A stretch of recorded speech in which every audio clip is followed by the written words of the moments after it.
On this week's episode of Nosebleed Radio, we talk about the World Cup, and then we get into our interview with Andrew Wegley, a member of the Nosebleed Knowledge team. We talk a lot about sports, lots of Kansas City sports here. Kansas City sports fans, stick around. We talk about how bad the Royals are, and he even rips on Pat Mahomes a little bit, so if you're a Pat Mahomes fan like me, you might want to listen, just hear what he has. After the interview, we hit on the NBA draft, talk about what we like, what we didn't like, what our favorite teams did, and we round out the show with our final thoughts. So without further ado, let's roll the music.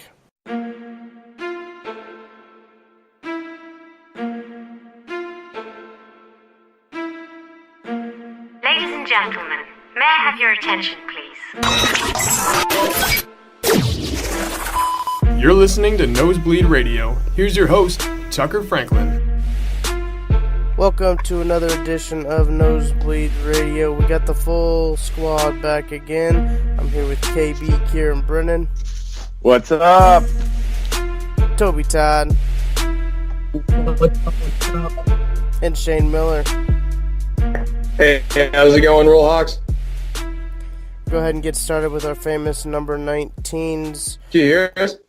Not very well, we can't hear you. That's the power of Skype. Gotta love it. What about now? Still not very good. How is this not? I'm yelling into my computer. Hey, The closer you get, the worse it gets. maybe it's like Really? fire. What? KB, do you want to go ahead and start off with your famous number 19 while they deal with their technical difficulties? Yeah, sure, I'll go ahead. My famous number 19 is the future of the Cardinals, Mr. Carson Kelly. He is one of their top prospects, a catcher. Got to play behind Yadier Molina, who he's tearing it up this season a little bit. People underestimate. He got hit in the crotch really hard. He got hit in the crotch really hard, bounced back. Could have lost his nuts, but guess what? Didn't. He had emergency surgery Found him. on his nuts. Tearing it up. Yep. Emergency nut That's what surgery. That's what happens when Jordan Hicks throws 105 and then they gets fouled off right off his straight to the groin. Well, Hurt watching the video. yeah, it did. I'll stay on the baseball theme and give my famous number 19. It's quite possibly could be the best hitter of all time. Tony Gwynn, old Mr. Padre. Stud. He's my vote for best hitter of all time. Isn't there a stat out there about like how many strikeouts he had in his career? Like it's a ridiculously low number. Yeah. Let me It's see if unreal. I can find it on the old internet here. Shane, are you guys there? Working on it. Can you hear me through this mic? I can hear you. Over a 20-year career, Tony Gwynn only hear me through the struck mic? out 434 times. That's the stat. Tony Gwynn never struck out more than 40 times in a single season. Right. The No, absurd. The high being 40, the low being 4. But he played in 36 games this season. He struck out 4 times. But still, that's unreal. Giancarlo Stanton has 2 separate games where he struck out, 5 times? Yeah. At 23 years old, Bryce Harper, arguably the game's best left-handed hitter, has 23 games with at least 3 strikeouts. In 2015 alone, 22 players recorded at least 10 3-strikeout games. And Tony Gwynn just didn't do that.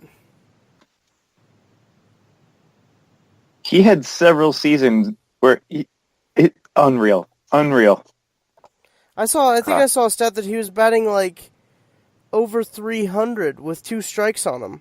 302 with 2 strikes on him in 1988. That's dumb. In 1994, he hit 394 and finished 7th for MVP. Yeah, this guy might actually be the best hitter of all time. That's what I've been saying, Tucker.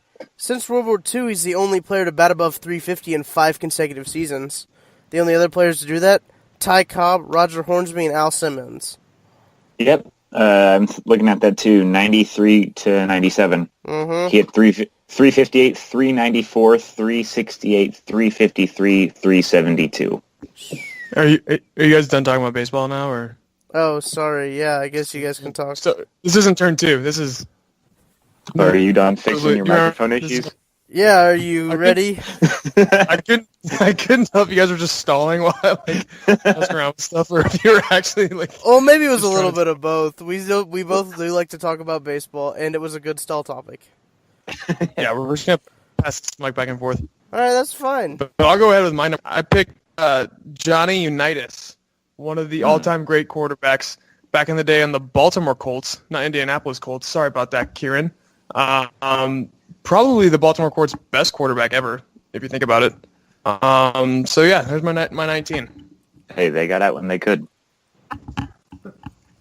I went with one of the best wide receivers of all time at the time, Lance Stallworth. Played for the Chargers. Played in that air raid offense with Dan Fouts.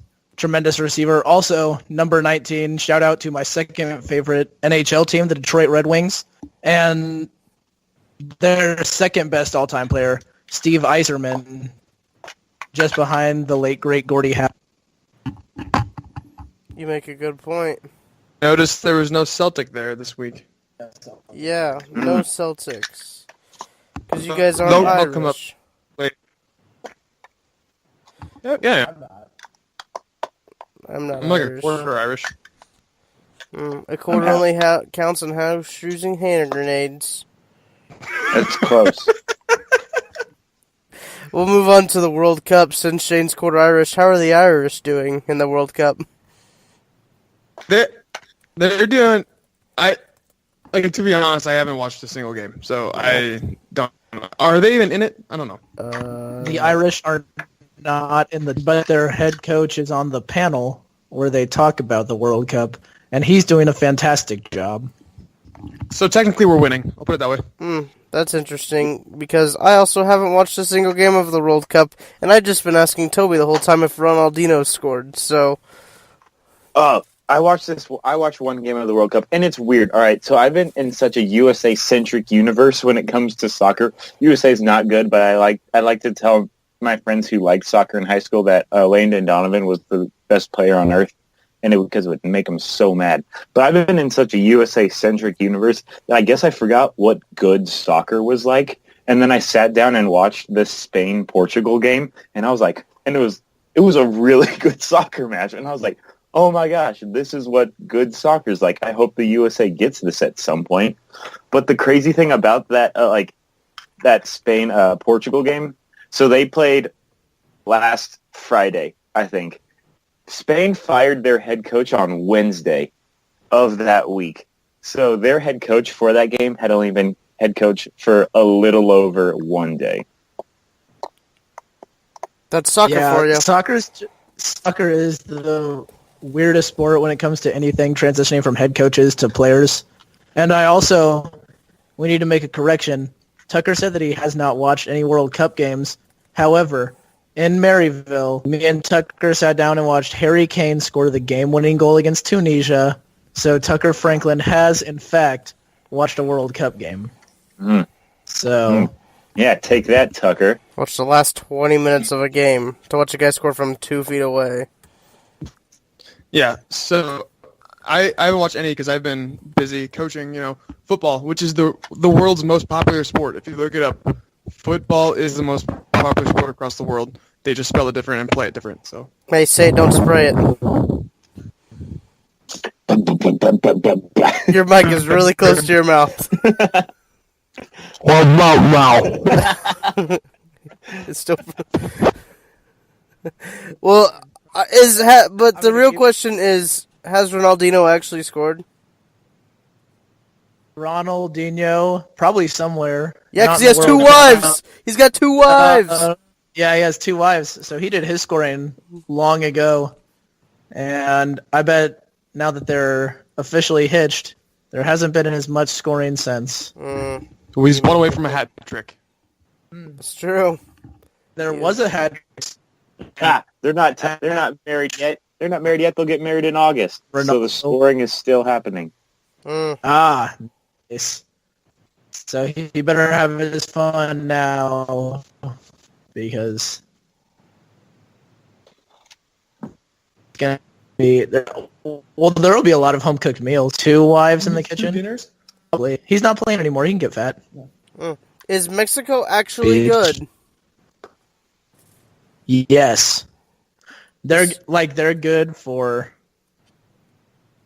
they're good for Mexico standards.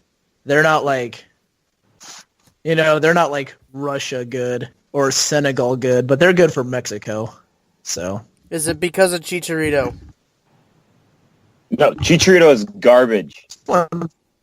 What? I'm cheering for Mexico now, only so that America might be able to win. Because I'm still pulling for the USA to somehow make an appearance. But if they don't win, at least Mexico's North America counts.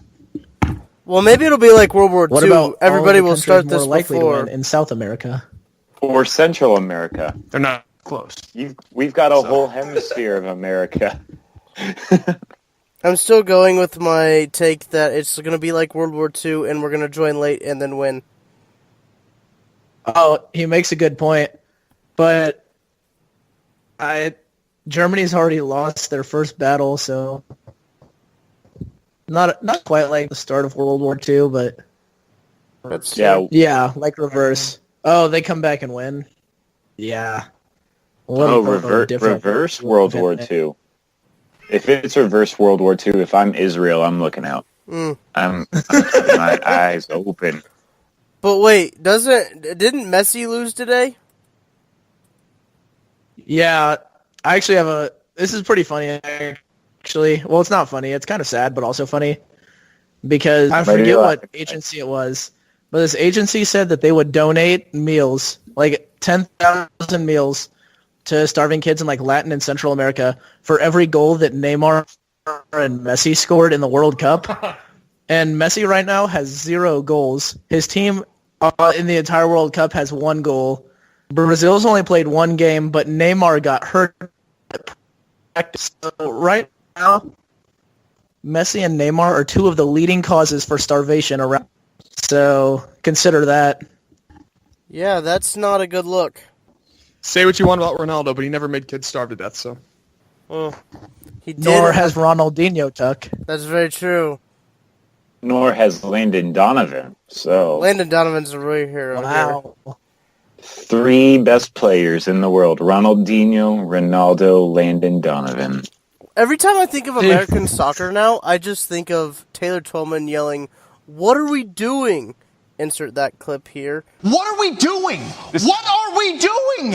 And that's just the greatest single clip. And that one of, who is it, Toby, who's yelling about American soccer after they lost to... Oh, Alexi Lawless. Yeah, those 2 rants are the only things I'll listen to about soccer until America's good again. They're so funny. They're so funny, honestly. We should probably talk about sexism in soccer, how the girls' soccer team has won a World Cup, and they haven't even been mentioned during this World Cup. They didn't even give a chance to make it. Yeah, that's not very cool.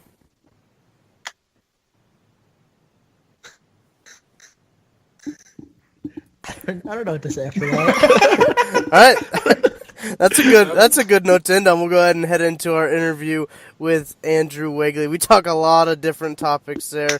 Start off with MPJ, talk a little NBA draft. We even talk about how bad the Royals are, and that's an interesting conversation. So make sure you listen to that. So here's our boy, Andrew Wegley. I'm here with another member of the Nosebleed Knowledge team, A-Dub, Andrew Wegley. What's going on, Andrew? You know me. I'm living the dream. How are you? I'm doing fine. I can't complain. Got a lot of topics to talk about here. We got MPJ. We'll kick it off with first.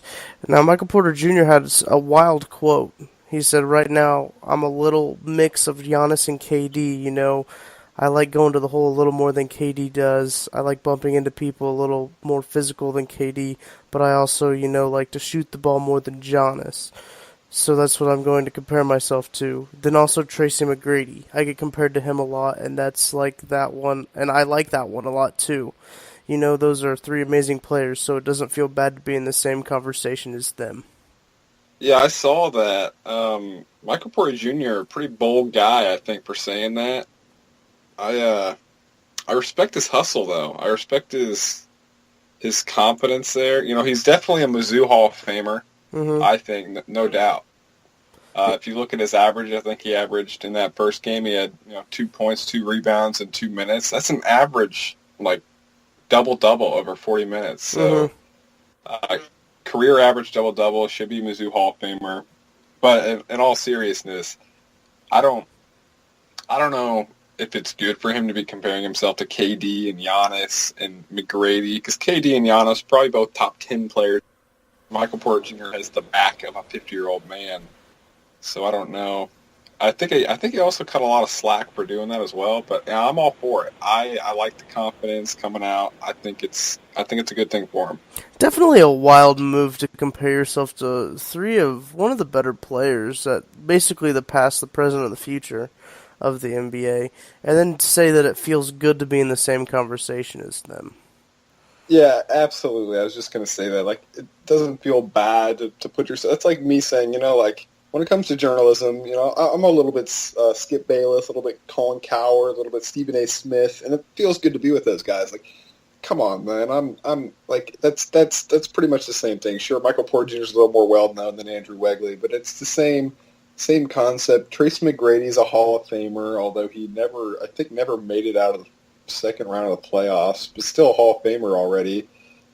Kevin Durant's going to be a Hall of Famer, and Giannis, one of the more explosive players in the NBA. So for Porter to do that, it's bold, but also, I can't knock his confidence. He's got that Baker Mayfield swag. He's got that confidence already, and he's not even in the league yet. So maybe he's a perfect fit for Cleveland.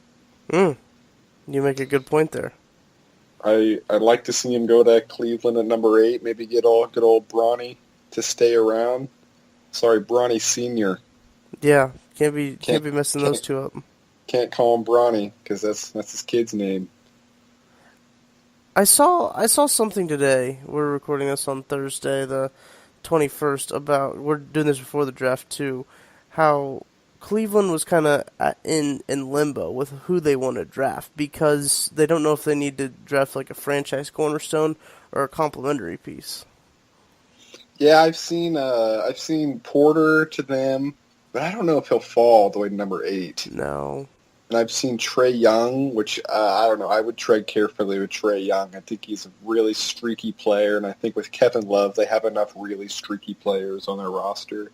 But I've also seen that they could trade Kevin Love, and they could trade JR, and they could trade this Cleveland roster could look the exact same starting next year, but it also could look entirely different. And it's all going to depend on where LeBron James goes. I think if LeBron signs elsewhere, I don't see any reason to not draft a Michael Porter Jr. or a Trae Young. But if LeBron's committed to Cleveland, they might end up trading that pick and trying to get somebody better, like a Kemba Walker, somebody better to come in and compete right now. That'd probably be the best choice. And obviously, when people are listening to this, they're already going to know what the Cavs do because it's a little bit of time travel for you. But this is just us speculating right now. But that's just, I saw something interesting yesterday about the NBA draft. They said they should just get rid of it completely and just have basically like a free market. That's not a good idea. Then you got people like Kevin Durant left the Thunder, just to go compete. What's going to stop, the 3 best rookies from all signing in Golden State? Right. Trying to win rings their first year. I don't like that idea. I do like the shoe deal. The shoe deal things happening. I don't know if you saw Porter signed with Puma last night. Wild. So they're on their way with KZ and Charlie. I think they signed Rudy Gay as well, Marvin Bagley. And they're building real quick here. They probably need some more solidified players to be a big name, but still, it's interesting. But that's neither here nor there. But I think we should go ahead and say what we think the Cavs are going to do. So if we're right, we look like geniuses, and if we're wrong, it's okay because it's speculation. Right. See, I think that the Cavs. I think Porter is going to go to the Bulls. What is that? 7? Yeah, that's 7. I'd say you're probably right. I think Porter goes there, so that means they would be left with. Honestly, I think that they trade that 8th pick. Yeah, I know that the rules say that they have to draft in the first round this year because they didn't draft in the first round last year and they won't next year. So they'll have to trade down, but still in the first round. And I think I saw somebody has the 15th and is willing to trade up. But if they could get Kemba Walker, and they could trade, I don't know, maybe I don't know. I don't like blaming Kevin Love, but if they could trade that pick, maybe a Cedi Osman for Kemba Walker, they might have to sweeten the deal a little bit, though. So I don't really know. The Cavs' assets are really lacking. Right. And I don't know if they're going to be committed to trying to get a Walker right now if they don't know that LeBron's going to stay. Another thing I've seen that they're interested in Kawhi, but I don't think they have the assets for Kawhi, and I don't think the Spurs will trade Kawhi tonight. But I'm going to go ahead and say, yeah, that the Cavs are going to trade down in a move that is going to bring them an already solid player, preferably a point guard. Let's say they trade the Hornets tonight and get Kemba Walker in the red and gold. So we'll just go ahead and move on to LeBron free agency then, since we're already talking about the Cavs and the draft. I saw yesterday that Brian Windhorst said he's unlikely to go to Houston and he's more likely to stay in Cleveland. Yeah, I saw that. I feel like the story with LeBron changes every day, though. Yeah, no, it does. It's not even off-season. It's not even free agency yet. Yeah, no, it doesn't start until July 1st, for another, 10 days. Right. And, they've already had him, for sure signed in L.A., Houston, Cleveland, and, of course, New York. Like, everybody swears they know where he's going. I'm not sure LeBron knows where he's going. No, I don't think there's any way. Windhorst also said in that same article that he sees LeBron, Kawhi, and Paul George super team forming in L.A. as a long shot. I mean, I guess there's so many moving parts in that scenario, because if the Spurs don't trade Kawhi, which this is one thing, Greg Popovich went and met with Kawhi in California, I think 2 days ago. Mm-hmm. And I think the reports coming out, which I don't know who gets these reports. I don't think it was a Woj bomb. I don't think it was Shams either. It was just per reports, but that Kawhi was still unhappy with the comments that Tony Parker and Manoj Ginobili and Popovich himself made throughout the second half of the season. If you guys remembered that Popovich in the playoffs, they asked, where's Kawhi? Is he okay? Is he recovering? And Popovich said, well, you're going to have to ask his team about that. And Ginobili said, my oblique strain was 10 times as worse as Kawhi's, and I was back in a month. And yeah, I mean, I can see why Kawhi is upset. And you got to be really pissed, because if Kawhi does what he does and gets traded, he's passing up $94 million, I think, in a possible extension with the Spurs. That's just the way the max contracts are set up in the NBA. So I don't know, man. There's a lot of moving parts to Kawhi. I'm not sure Pop's going to trade him, and even if he does, why trade him to the Lakers? Why not trade him to the East? Right, yeah, you don't want him. You don't want a guy you're going to be playing all the time. You don't want, because you know how good he is, so you don't want to be playing him. Just, I don't know how many times they play in the NBA. What do they play him? 2 times a year, 4 times a year? Yeah, 2 or 3, 4. I don't honestly know. I think the Spurs and Rockets and Warriors played at least 3 times. But even the Cavs played the Warriors 3 times. So maybe it's 4, or I'm not 100% sure. Neither am I. But back to LeBron. I don't know. I really think that the Lakers might be the favorite, but it's all going to depend on that Kawhi. And he's said over and over again that his family means a lot to him, but then I've seen reports on Bleacher Report that Bronny James is enrolled in a school in L.A. Right. No, I did see that too. He has an L.A. home.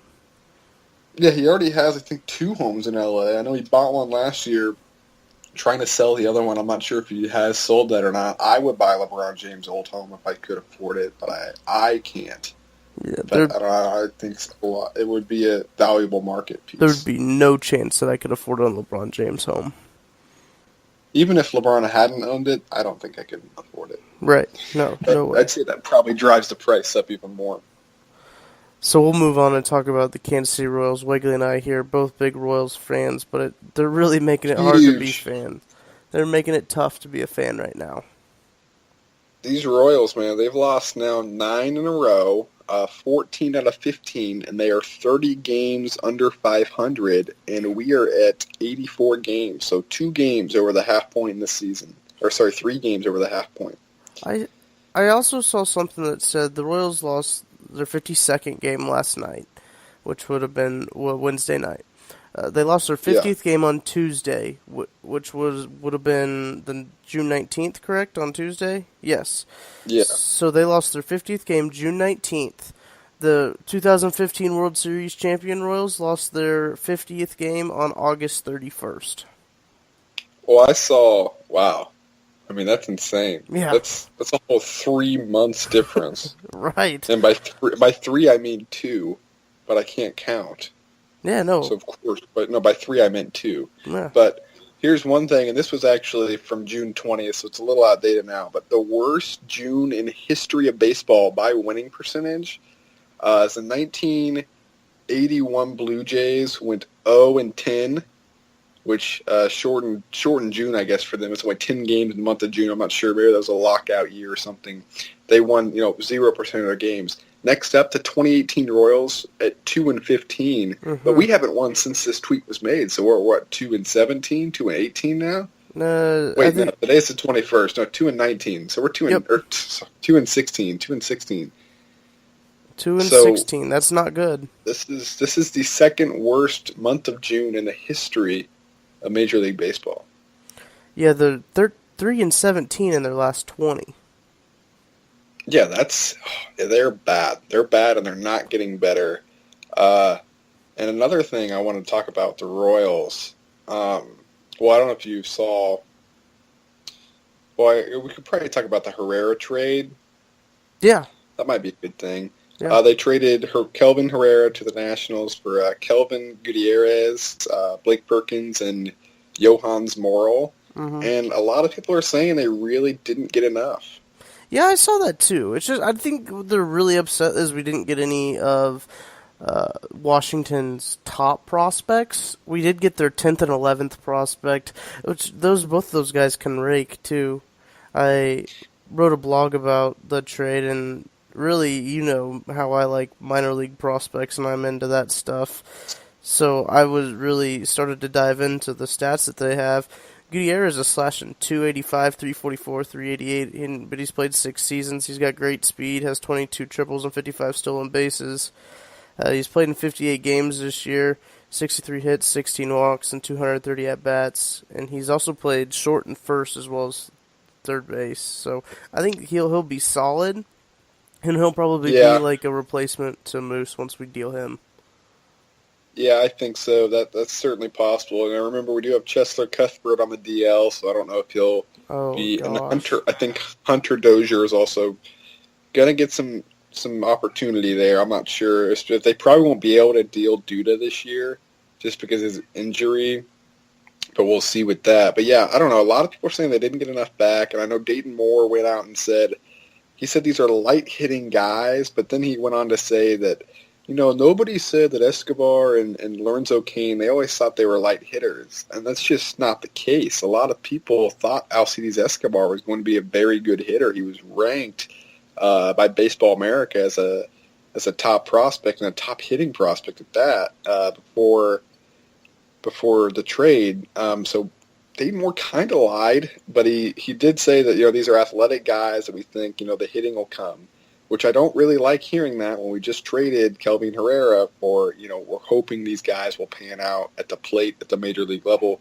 but there's nothing we can really do about it. A lot of people try to compare it to the Chapman trade a couple years ago, and I think the Yankees got Gleyber Torres, but I mean Herrera is no Chapman, but he's a good reliever, sad to see him go. Hopefully these guys pan out. Yeah, we just had no use for him. Because if he's getting, well, I don't even know how many appearances. Obviously, I mean, we're 2-16 in June. He hasn't really seen much time. No, not a lot. And he blew that one save that he did have. That was his last time pitching for us. I believe he blew a save. Yeah, because he hadn't pitched in like a month before that.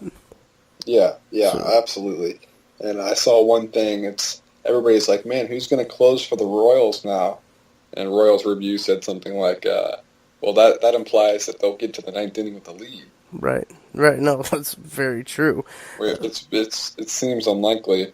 And I did bring up Escobar, if we want to change course here a little bit. Alcides Escobar owns the longest active streak in the major leagues for starting. It's 400-something games, I'm not 100% sure, but it's going to end soon. Mm-hmm. I did see Ned Yost come out and say that he wants to play, not Raul, Alberto, is that how he's saying it now? Alberto Mondesi. He wants to play him 2 to 3 times a week at shortstop. Said he's going to move Esky to center field. Yeah, Escobar is playing elsewhere. Center field, second base, and third base. By the way, if you're wondering, Alcides Escobar's never played center field to major league level, and he's had one start in right field with the Brewers. We traded for him 6 years ago, so it's been a while. Yeah, the dude's an Iron Man, really, if you think about it. Not a lot of guys start 400-plus games anymore. Yeah, not at all. I think because people are like, oh, well, just let him break Lou Gehrig or Cal Ripken's record. Like, yeah, okay, he'll only have to start every day for 12 more seasons to do that. Yeah, so no way. That's one of those untouchable streaks. And one of those things is, sure, Escobar plays every day, but he doesn't play well. Yeah, he doesn't. I'm entirely for this move. I don't know if re-signing him was a good idea. I guess Adalberto, Raul, whatever you want to call him, he was not really ready, and he was always injured.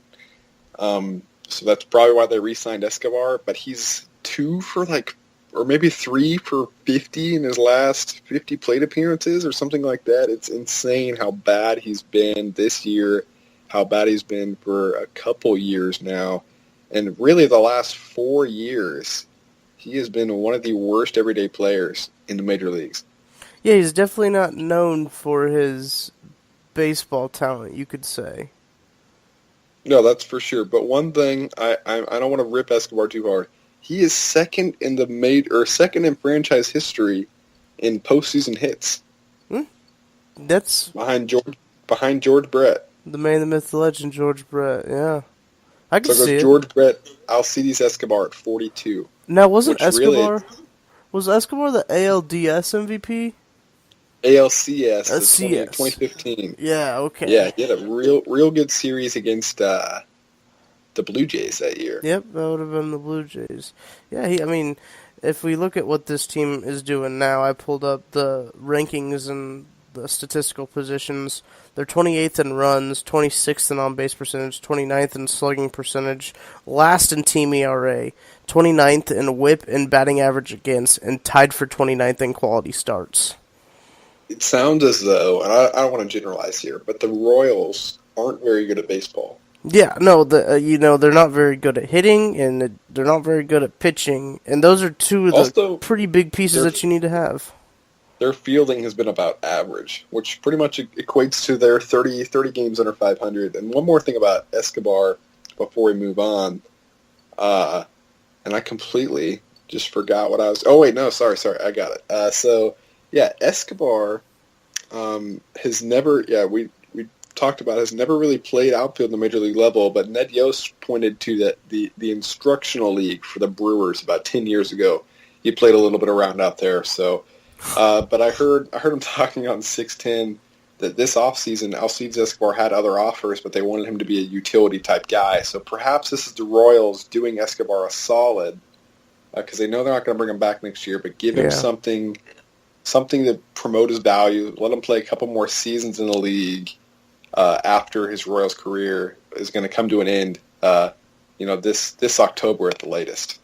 Yeah, you gotta think that he's gonna, in the memory of people, will go down as a Royal, not really as a Brewer. I don't even remember, what his numbers were as a Brewer.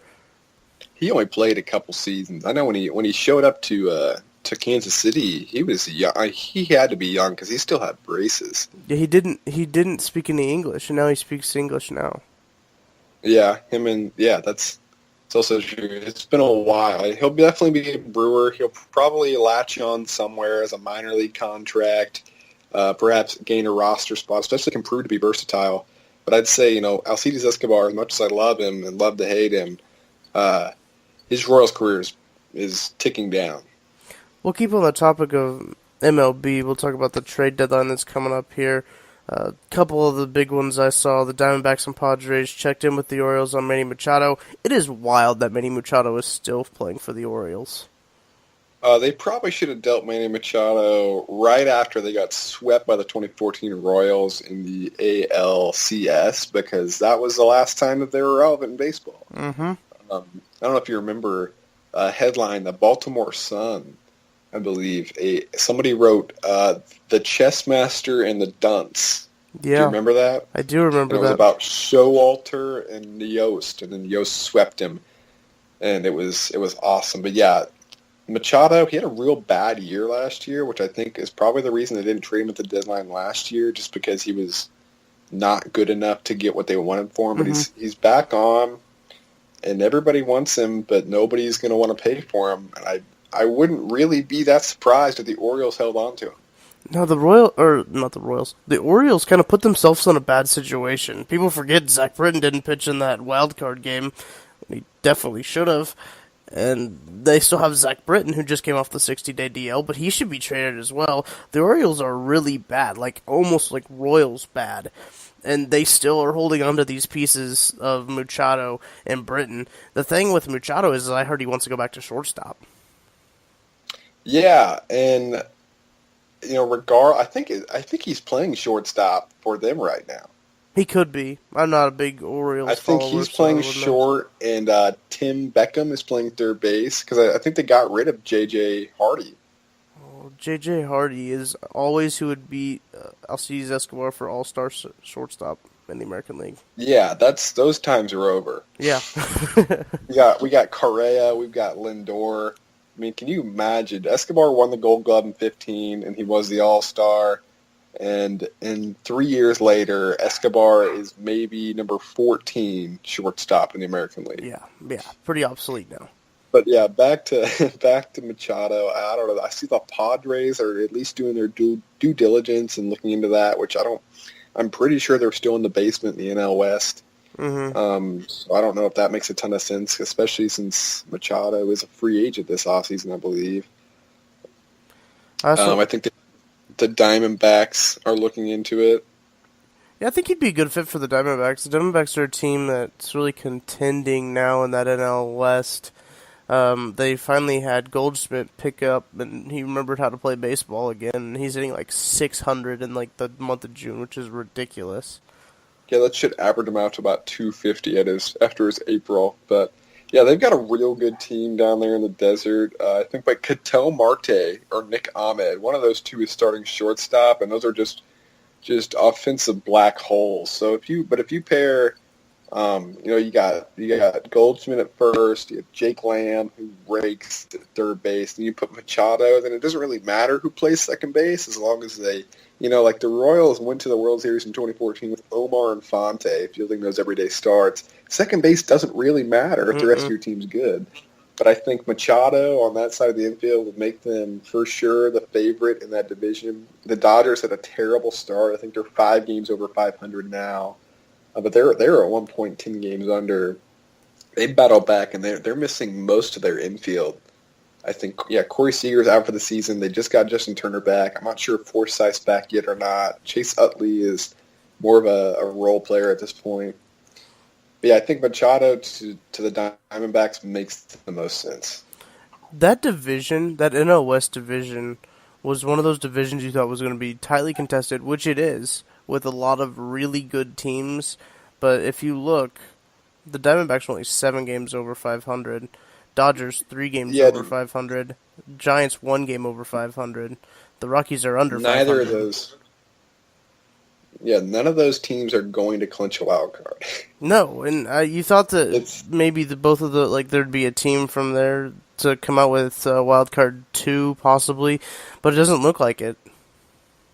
Yeah, last season was Diamondbacks and Rockies won the first and second wild cards from that division after the Dodgers won like 109 games or something, and now it looks like 90 wins could win that division at this point. Now, of course, we still have a whole half of baseball, but it's pretty different dynamic, and this just kind of tells you how weird this game is and how unpredictable this game is because you don't really know what's going to happen. But I don't know. I'm a little bit biased. I do like the Dodgers. But I want them to win the division, so I'm going to say they're going to. The Diamondbacks are probably a better team right now because the Dodgers are so not healthy. They just can't stay healthy. Kershaw's still on the DL. He made one start, and then he was on the DL, made a start, and went back to the DL for another 2 months, which is just, he's the best pitcher in the world, so not having him is going to hurt you. But I think it'll probably be the Dodgers division to lose at the end of it, but it could certainly... They could certainly fall that way where the Diamondbacks win. I don't really buy the Rockies. And the Giants are just... I don't know, man. I don't know about the Giants. It isn't even near. Yeah, it isn't even near, but they did lose Longoria. Yeah. They're starting Panda at third base right now. That's garbage. He's so bad at baseball. Yeah, it's kind of insane to think that he is an active Major League player and also one of the only 5, I believe, active Major League players with a World Series MVP. That's very interesting. 2012. Well, we'll go ahead and move from from baseball to football. To go along with Wegley and I being Royals fans, we're also big fans of the Kansas City Chiefs. Yeah, and I think this is where the podcast is going to take a turn today, guys. Yeah, well, we both have differing opinions on the new quarterback coming into Kansas City. I'm a self-proclaimed Mahomie. I was on board with the Mahomes trade up. I was wanting Mahomes to play. I was glad he got that start the week 16. Get to see a little bit of the future. I knew that Alex Smith was going to get traded, but if I'm honest with you, I didn't think it was going to be that soon. Yeah, we were in the newsroom at Missouri when he got traded. Right. Yeah, and I was shocked. I was kind of taken back by it because it was before the Super Bowl happened. Yeah, it was pretty soon after. I was a little upset, and if you follow me on Twitter, which you should, at Andrew_Wegley21, nice plug, but you follow me on Twitter, you know that I am perhaps the biggest Alex Smith fan on earth, and it really probably rivals my fandom for the Chiefs, and it's close. I actually had this conversation the other day with some friends. I was like, if the Redskins and Chiefs played in the Super Bowl, I'm not sure who I would root for. So that's how much I like Alex Smith, but we're going to dive into this. We're going to talk about future Hall of Fame quarterback Patrick Mahomes. Yeah, I think you hit the nail right on the head there. Pat Mahomes has a lot of tools. Obviously, he can throw the deep ball. We've seen that. We added Sammy Watkins around him. He's got Tyreek Hill, Kareem Hunt. That offense is stacked. That's not a question about that team at all. I talked to Bob Fesco a couple weeks ago, and we talked about the one big question will be is if the defense will let the offense get on the field, because it'll be hard for the defense to get off the field. Yeah, this defense is going to be bad. There's no question about that. And I think one thing, and by the way, guys, when I say future Hall of Fame quarterback Patrick Mahomes, I am 100% sarcastic when I say that. I am perhaps the only person in Kansas City that looks at Patrick Mahomes with any sense of realism, and I'm going to talk about that. But yeah, this defense is going to be bad. I don't think people realize how bad it's going to be. They were just really unlucky last year too, so even if it takes a step forward, it's not because they're more talented, because they aren't. It's just they're lucky. Eric Berry getting back is going to help a little, but trading Marcus Peters, absolutely a dummy move by that Chiefs front office. And if you follow me on Twitter, you know how I feel about that as well. Yeah, to go back to Mahomes, I think that you had to find a new quarterback eventually, and I know it kind of sucks to do this to Alex Smith right now, to kind of just trade him out there, but at least, we got Kendall Fuller for him, So we got something, maybe not as much as we really would have liked, especially for us people in Kansas City. You know, anything that the Chiefs front office does, nobody likes in Kansas City. I'd say Kansas City's overall fan base is pretty pessimistic. Yeah, I would agree with that. I think, but also in another sense, the media in Kansas City is nowhere near as brutal as other cities. Like Right.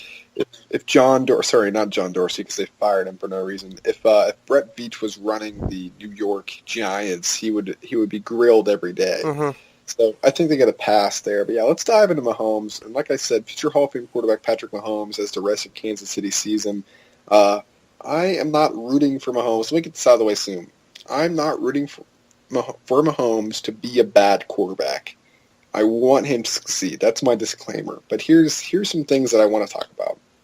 Everybody in Kansas City knows that Mahomes is the second incarnation of Brett Favre.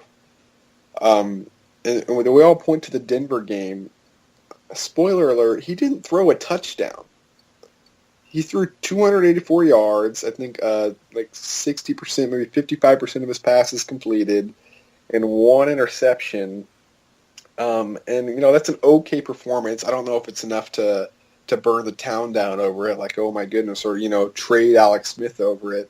But a lot of people point to that performance, and they say, he didn't have the stats, but he wins games.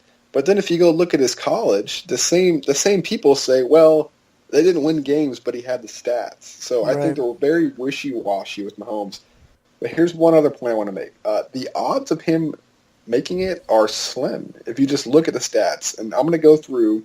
This is since 2007, which would be 10 years before Mahomes was drafted, because he was drafted in 2017. Here's some quarterbacks drafted in the first round. You ready? Mm-hmm. Starting in 2007, Jamarcus Russell. He worked out. Yeah. Brady Quinn. Those were the 2007 first rounders. 2008 it gets better. Matt Ryan, Joe Flacco. Okay. Both been to a Super Bowl. Joe Flacco's pretty garbage now. Both elite. Matt Ryan. Ooh. I'm just kidding. He's not elite. Matt Ryan, possibly elite if you ignore last season. Right. Really only the season before that. But Matt Ryan, also a choke artist. Then you got 2009. This is very hot and cold. 2009. You start with Matt Stafford, underrated quarterback, mm-hmm. and then Mark Sanchez and Josh Freeman round out that first round. Yeesh. Yeah, so we're looking at let's count them. We'll say Flacco is successful because he's still starting. Matt Ryan's successful, and Matthew Stafford. So we're at 3 of 1, 2, 3, 4, 5, 6. So we're 3 of 7. That's under 50%. 2010, Sam Bradford and Tim Tebow. Tim Tebow was a success. Was he? Because he plays for the Mets now. All right, that's fair. And Sam Bradford, I don't know. I think he could be underrated, could be overrated. I can't tell. See, that is tough because Sam Bradford, he's always hurt. So I don't think you can say that's successful. Yeah, that's true. So, even if we call him a success, we're looking at 4 of 9. And 2011 is really going to hurt you, Mahomes. Ready? Cam Newton, good start. Mm-hmm. So we're at 5 of 10, 50%. Then we go Jake Locker, Blaine Gabbert, Christian Ponder. Ooh, well, Christian Ponder isn't in the NFL anymore. Say Blaine Gabbert. Pretty bad. He's not good at football. And Jake Locker also retired. Jake Locker, former Washington Husky, was really good at Washington, but not very good in the NFL. Yeah, so that we went from 5 to 10 to 5 of 13. Yeah, not good. I do like Cam Newton though. Cam Newton's a stud. He's a stud. A lot of people don't like him. 2012, we're going to have some intrigue here. Brandon Weeden is a no doubt bust. Right. That'll take us to 5 of 14. Ryan Tannehill. Well, he's the man in Miami right now, and he was going to be the man last year until he tore his ACL. He's the man. He's overpaid, and he's not a great quarterback. But I'll go ahead and we'll count him. So what's that? 6 of 13. 13. No, 6 of 14. 6 of 15. Oh, yeah, I forgot about Whedon. 6 of 15. Robert Griffin III. That'll take us to 6 of 16. Yeah. Because he obviously... I like Yeah. RG3, but he just couldn't stay healthy. And then Andrew Luck. No, I'd say he's a success. I'd say so, too, but, man, he's going to have to show us something this year. Yeah, he's throwing college-sized footballs now. Ooh, college size. Yep. He's upgraded from his high school. Giving it the old college try. So we're at 7 of 17, I believe. Mm-hmm. Okay, so we're going to go on to 2014 because there was 2013. EJ Manuel. Nope. So I've lost track. 7 of 18. Then we're going to go Blake Bortles, Johnny Manziel, Teddy Bridgewater.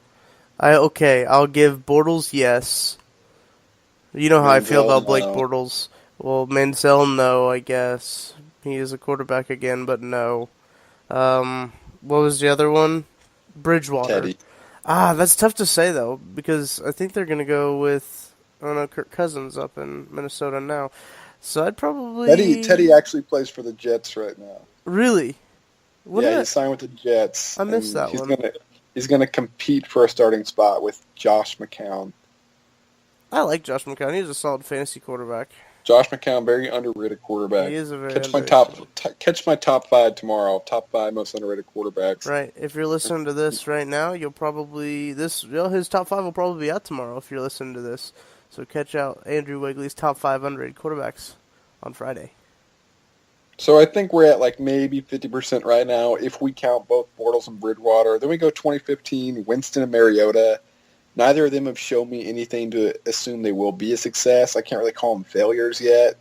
Yeah, they both. They both start. They both have their own teams for very mediocre football teams. I know the Titans did beat the Chiefs in the playoffs, but Mariota threw more interceptions than he did touchdowns last season. Yeah, that's not good. Winston failed to make the playoffs again. And then 16, Wentz, Goff, 2 successes, and then Paxton Lynch. That's it. So I think we're looking about, just under 50%. I'm not going to go back and do the math because we've wasted enough time on this. but these are the numbers. So what I'm saying is the odds are Mahomes is a 50-50 quarterback, right? Mm-hmm. And if you look at his draft class, Deshaun Watson's already a stud.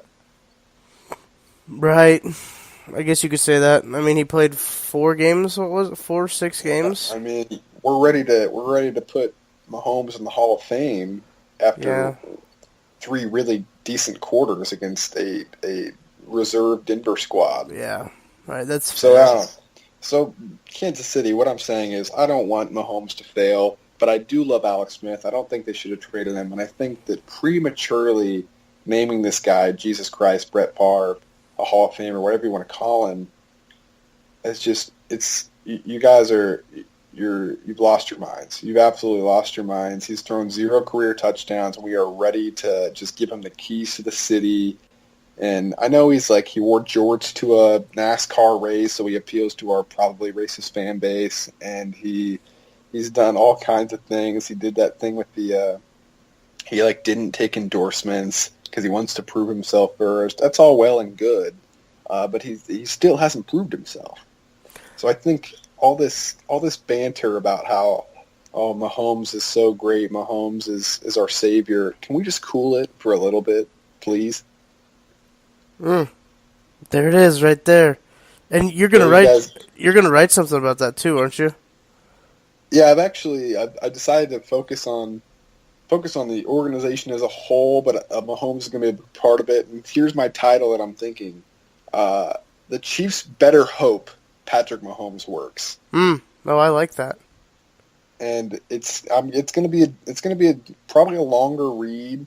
And speaking of Reed, I think Andy Reid might be the problem. Oh, well, that's a little teaser right there. Yeah, there's a little teaser for you. But another thing about Mahomes, he did struggle in OTAs. One day he went 4 for 15, and then when I bring that up, people say, "Oh, it's practice." That's all we have on this guy. We have college, 1 game, preseason, and practice. Yeah. So if he can't complete passes against the Kansas City Chiefs defense, what defense can he complete passes against? You make a good point. And, I don't want to, if you guys want to call me Buzz Killington about this, or I borrowed that from 610's C. Harrison Carrington. Friend of the program. Buzz Killington. Yeah, and he's got a similar belief as me on Mahomes, and it seems we're in the very slim minority. But yeah, you guys can call me a Mahomes hater, or perhaps just an Alex Smith lover. But I do believe that Alex Smith is going to have a better year than Mahomes is this year, and I think that when we go 6-10 or 8-8, people are going to be wishing that we hadn't been so quick to pull the trigger on that Smith trade. All right, Andrew, thanks for joining us. We'll come back anytime, man. We'd love to talk to you. All right, man. Thanks for having me. Yeah, no problem.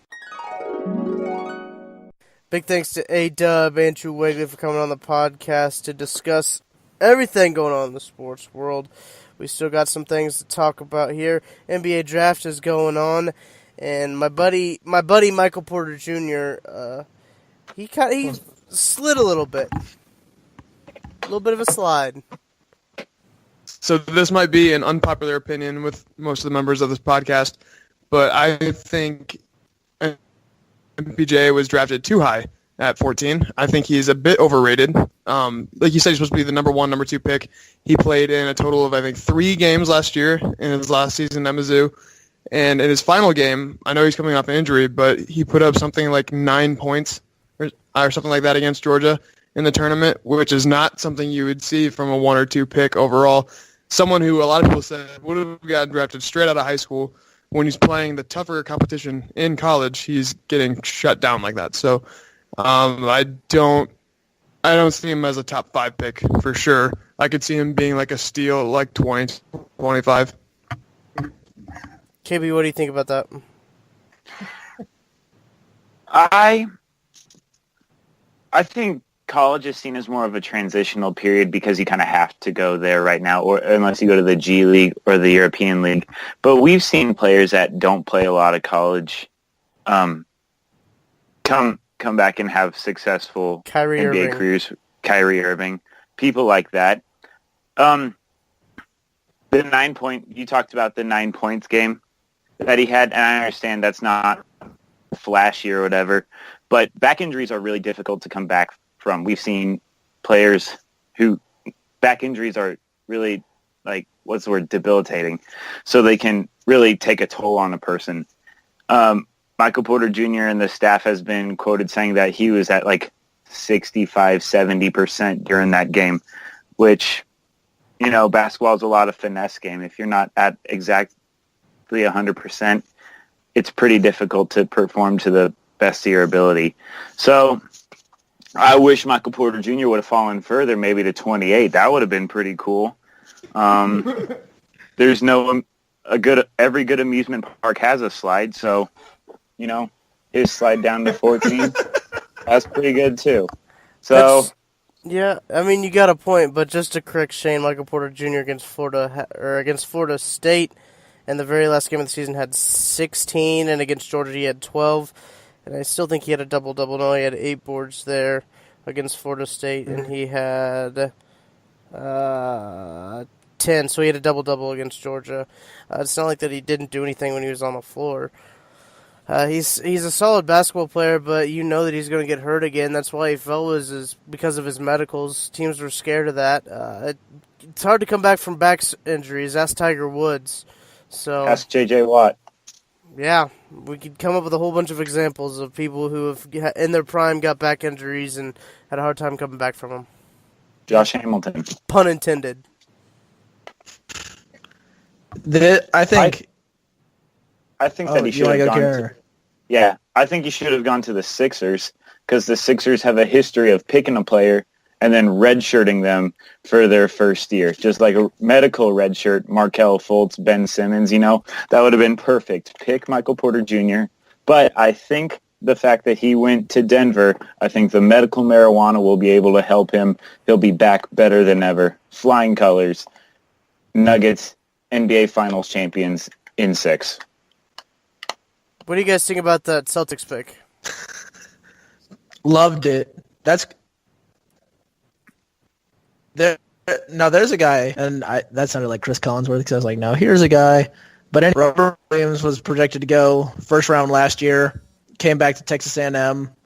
He had an average season for his standards. A lot of people were expecting him to be better than he was. But he has incredible athleticism, and under the right coaching staff, he can be a very, very well-utilized player. He's kind of like a smaller, more athletic DeAndre Jordan. That's how he looks. The build is there in terms of mass per height, his leaping ability, and he's got the athletic big the Celtics have been looking for. We've got a bunch of bigs who can shoot the ball, who are technically sound, but we don't have that, amazing athlete that can guard the 4s and 5s. So I think that's a tremendous pick for the Celtics.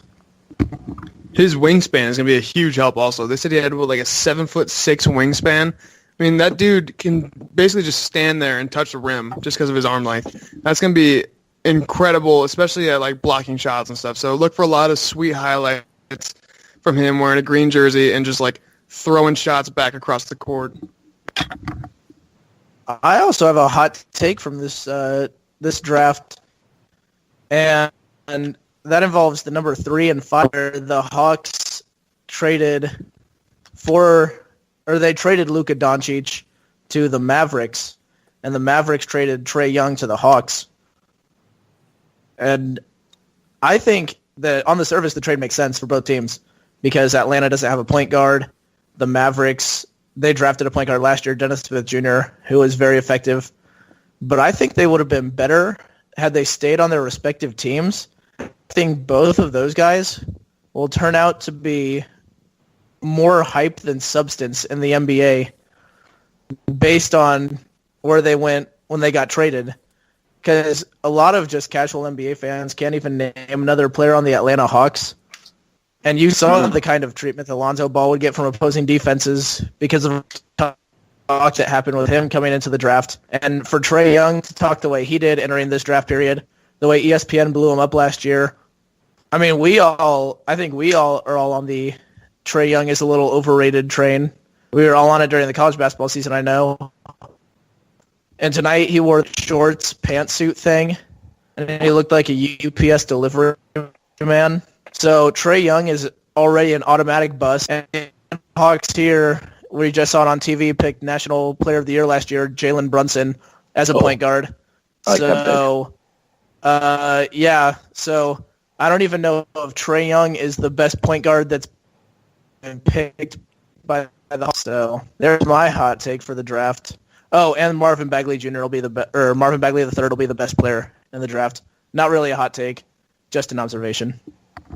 Speaking of that, I'm kind of a Sacramento Kings fan now that Marvin Bagley is on the Sacramento Kings. They have sweet jerseys, and I really like him. So I would love to see him kind of turn the Kings around and actually end up doing something good out there.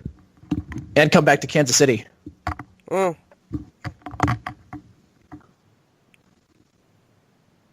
I thought you were going to say something, Shane. You guys talk. Okay. I don't know. I thought you were going to say something. No, I thought the draft was interesting. Kieran and I are both on board with the thought that the NBA draft sucks. Yeah, it sucks. I am with you on that. It's weird for me to follow because I'm so used to football, so I don't really know. Doesn't it seem like there's a lot of time in between picks? There's too much time in between picks. That's ridiculous. Well, yeah, that, and then they do the whole draft in one night, but they have all this time in between picks. Like, the math doesn't seem to be there. I know I'm not a math guy. I divided like 300 by 4 and got like 100 each last night. So we know I'm not a math guy, but that doesn't really add up to me. Yeah, that wasn't Shane's brightest moment. Mm-mm. No. But plus are the... I don't understand, like, the trades that happen in the draft, too. Like, this team drafted this player and then immediately traded him to this team who just drafted this player and traded him to that team. Like, why didn't you... If you wanted that player that much and he's there, why didn't you just draft him instead of drafted him and then just straight up trading him for somebody else?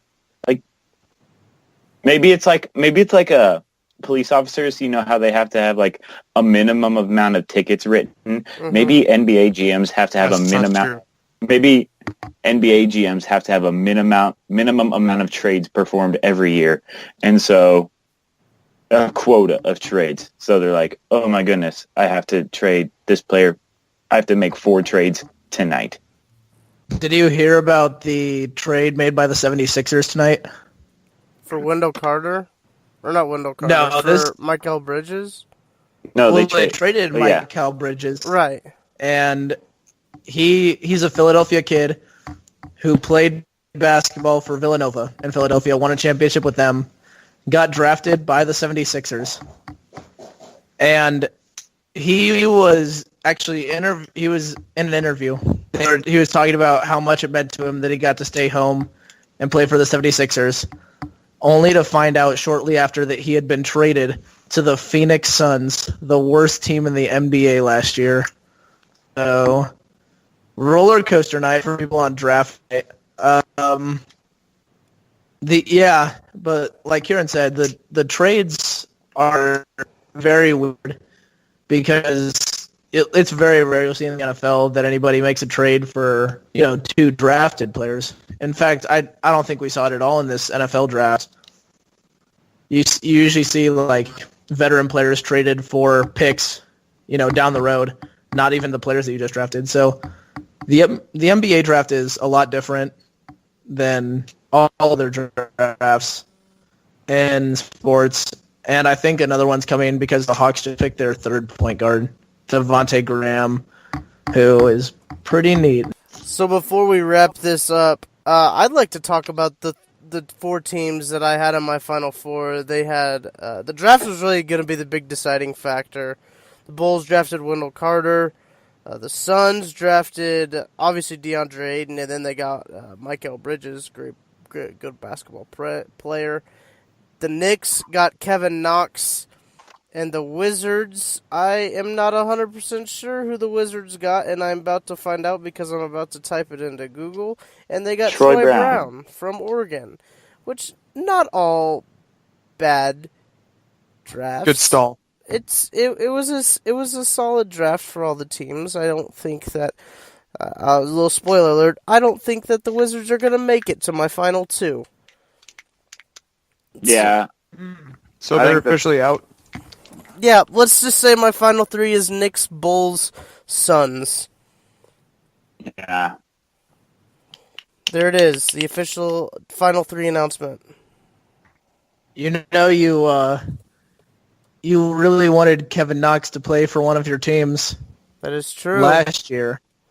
And he totally you guys. And now you have a chance to actually have Kevin Knox on another one. Do you give Kevin Knox a second chance, or is the hurt still too much to bear? Quite possibly, but I've seen some people who are Knicks fans, and it's just miserable. Hey, you know what they say, though? Once a cheater, always a cheater. He's already cheated on you, so. That's true. Don't want to give him a second chance. Sometimes goodbye. You guys got any final thoughts? You're a strong, independent woman who don't need no man. Did I write one down? Let me think of one. You go first. All right. Do you want me to do my final thought first? Yeah. All right. We'll switch it up this week. I'll go first. My final thought is Barry Trotz. Signed with the New York Islanders today, becoming one of the top 5 highest paid coaches in the NHL. This comes just a few weeks after he won the Stanley Cup championship with the Washington Capitals, chose to become a free agent, signed with the Islanders. Islanders might be able to make a little revitalization here. They've got a higher pick in the draft, and they're trying to re-sign John Tavares, the captain, so we'll see what he can do in Long Island. I really hope he doesn't. As a Devils fan, we just don't need that much talent out there that's not in New Jersey. Devils? But my final thought, I'd say, speaking of hockey in New Jersey, my boys racked up awards last night. Taylor Hall got the heart. Hold on. I have to cut all this part out while I'm stalling because I don't want to look stupid. Pull the mic from your face a little bit. Is the award that Taylor Hall Here- won? good. Is that the MVP of the league? Because they said one of them said It's the most valuable to player your team. Whose So team? Yeah. That's not. So it's not technically MVP, but it's basically MVP because MVP is in there. So Taylor Hall got the Hart Memorial Trophy, and then Brian Boyle. Oh, shit! Wow, I don't know why I can't read that.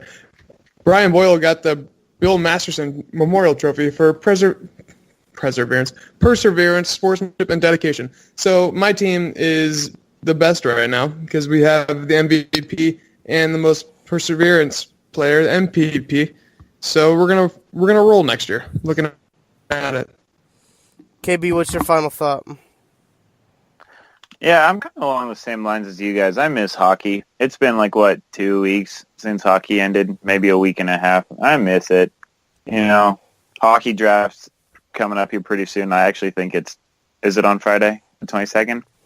Let me do a quick little Google search here. But they already announced the preseason schedule. They already announced the preseason. They already announced the actual regular season schedule too. So no, the hockey draft's tomorrow. Yeah, hockey drafts tomorrow. I miss it. I mean, I guess it's been about 2 weeks without hockey, but it's been 2 months without Blues hockey, so I've been kind of... And the Cardinals are playing bad, so... Don't get me I'm started on depressed bad right best now. ball. Best ball. Best ball. It's my accent coming out. Best ball. Best ball. From Russia? This ball has Baseball. been very, very good The Kings to me. drafted another guy. Toby, what's your final thought? Well, I'm going to talk about grass hockey, aka soccer, and the World Cup. And no, field hockey's not a real sport.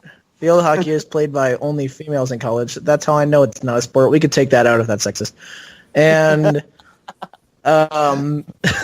anyway, the United States wasn't in it this year, and we see all the commercials, like these car commercials, the Volkswagen, and they're doing kind of a cool slogan.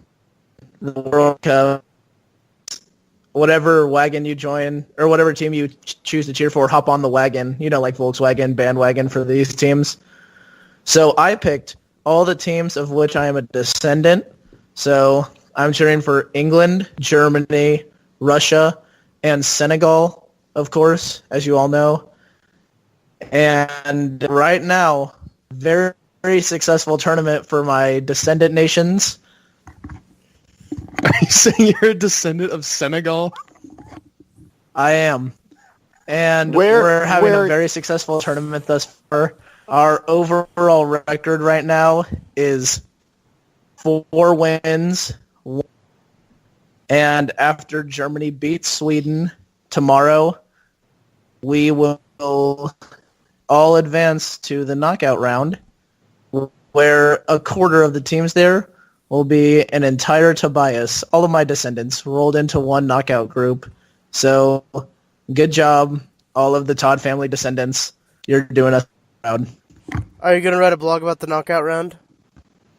I will. I'm going to write a blog about, because I was going to write one about everybody after their first games, but then Russia won, and Russia advanced after they won. So, tough to write about everybody after game 1. After game 2, everybody's second game will be over, and then I'll do a recap of every team in the World Cup, who's in, who's out, and what to look forward to for the rest of the tournament.